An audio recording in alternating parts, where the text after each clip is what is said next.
Good evening, Kamensky families, parents, and guardians.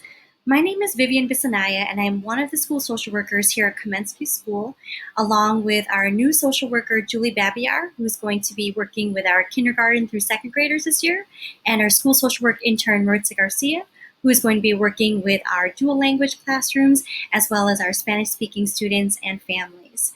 So together, the three of us would like to present to you Parenting in a Pandemic, Some Tips for Families. I'm going to go ahead and share my screen and just turn off the video so that you can focus on the presentation. I just wanted to start this presentation by talking a little bit about practicing self-care and talking about how we need to really think about how we can take care of ourselves before we can take care of our families and our kids. So just one of the images that we found is that you can't pour from an empty cup. Take care of yourself first. So one of the first things that we can do during the time of a pandemic is to really take care and to focus on our physical health. So remembering to eat healthy, a balanced diet, those veggies, those fruits, getting plenty of exercise. I know sometimes it can be tricky trying to find that time, but making exercise and taking care of our bodies a priority. And getting enough sleep can really help to boost our immunity, to elevate our moods, and increase our ability to handle stressors in our lives. Another area to focus on when we talk about self-care is our own emotional health. So setting realistic expectations for ourselves and be willing to ask for help can be so crucial in really helping to keep our anxiety at bay and for just decreasing some of our stress levels. We know that some of our parents are essential workers, and it's difficult trying to balance, working and having our kids on e-learning at home. Some of our parents are working at home and having to balance, and juggling a couple of, 2, 3 students and children who are learning from home.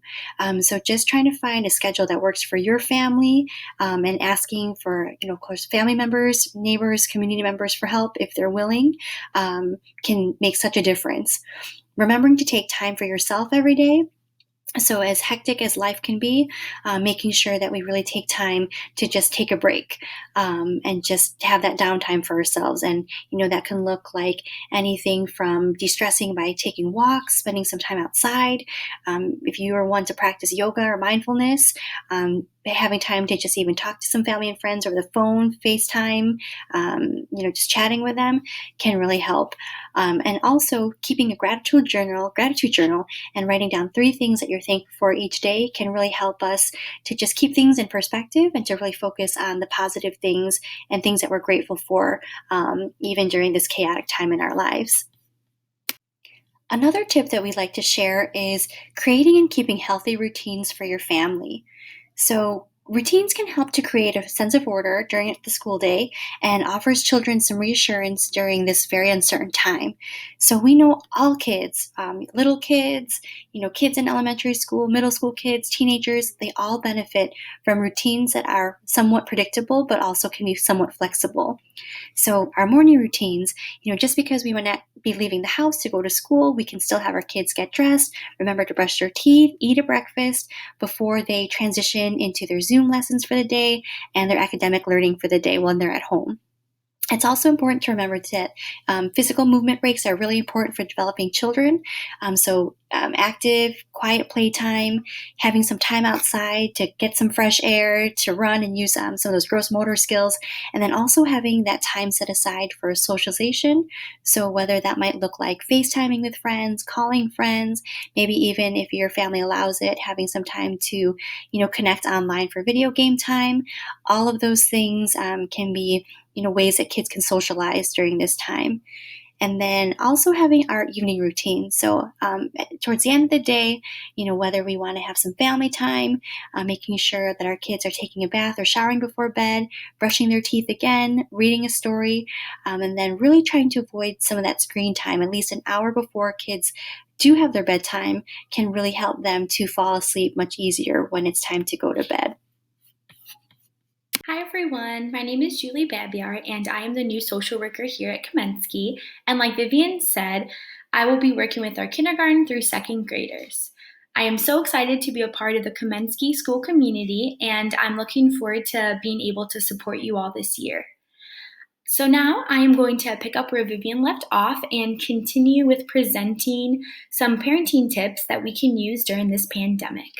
Tip you're going to want to use is to validate your child's feelings because children rely on their parents for safety, both physically and emotionally. So reassure your children that you are there for them and that your family will get through this together. You can do that by answering questions about the pandemic in a simple and honest manner. Talk to your child or children about any news they hear that might be upsetting or frightening. Children may be fearful that people can get very sick and may have even experienced a loss of a family member or friend. So make sure you ensure them that most people do get better and that following practices such as washing your hands, social distancing, and staying home will help your family and community stay healthy and safe. Also, you're going to want to recognize your child's feelings and show empathy. So, for example, you can say, I can see that you are upset because you can't have your friends over. Maybe you can FaceTime with them instead. And then with some of your older children, you can use guiding questions to help them work through their issues. So you can say something like, I know it's disappointing not being able to see your friends right now. How do you think you can still stay in touch with them? Next, make sure you address your child's worries and fears. So first, make sure you keep in touch with loved ones. Children may worry about a grandparent who lives alone or a relative who has an increased risk of becoming ill with COVID-19. So by writing letters, sending drawings, and video chatting, that can really help decrease some of your child's anxiety and foster connection. Next, make sure you model how to cope with your feelings. So you do that by talking through how you're handling your own feelings. It is totally okay to be honest and say, I'm worried about Grandpa since we can't go visit him, but I can check in on him more often by calling him every day. Thirdly, tell your child before you leave the house for work or errands. So, in a calm and reassuring voice, tell them where you are going, how long you plan to be gone, when you'll return, and that you are taking steps to stay safe.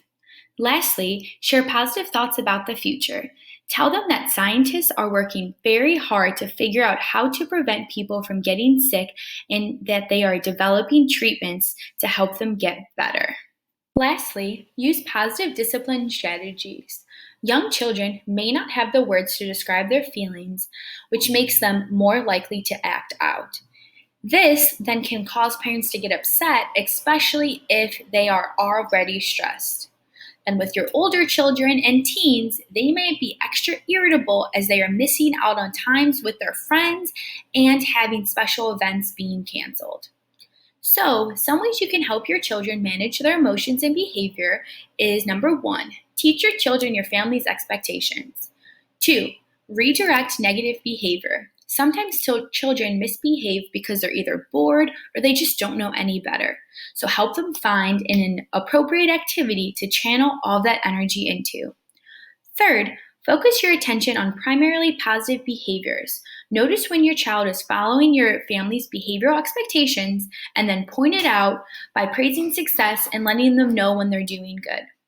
Lastly, know when not to respond.